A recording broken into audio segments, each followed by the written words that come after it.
মশলা chicken.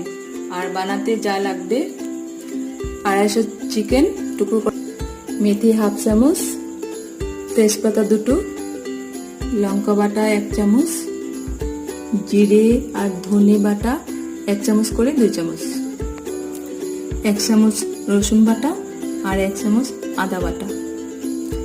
আর লাগবে পেঁয়াজ 2টো medium size টুকরো করা, আর টমেটো 1টা কাটা, আর লাগবে নুন আর হলুদ স্বাদ মতো। শেষে লাগবে গরম মশলা, পরিমাণ মতো সরষের তেল, 2টো তেজপাতা দিলাম, মেথি হাফ চামচ, পেঁয়াজের টুকরো, পেঁয়াজ দেওয়ার পর নুন আন্দাজ মতো, হলুদ। পেঁয়াজ ভাজা হয়ে গেলে এখন 1 চামচ আদা আর রসুন বাটা, ভাজা ভাজা হয়ে গেলে 1 চামচ ধনে গুঁড়ো আর 1 চামচ জিরে গুঁড়ো, লঙ্কা 1 চামচ। কষানো হয়ে গেলে টমেটো কাটা, টমেটো দেওয়ার পর একটু নেড়ে ঢাকা দিবেন। মাঝখানে ঢাকাটা তুলে আবার একটু নাড়াচাড়া দেবেন যতক্ষণ টমেটোটা না গলে, আবার ঢাকা দিয়ে দেবেন।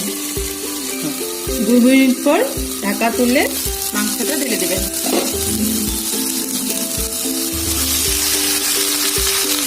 মাংসটা 1 মিনিট মতো নাড়াচাড়া করে ঢাকা দিয়ে দেবেন। 5 মিনিটের জন্য ঢাকা দিয়ে রাখবেন। আঁচটা কমিয়ে একটু হতে দিবেন।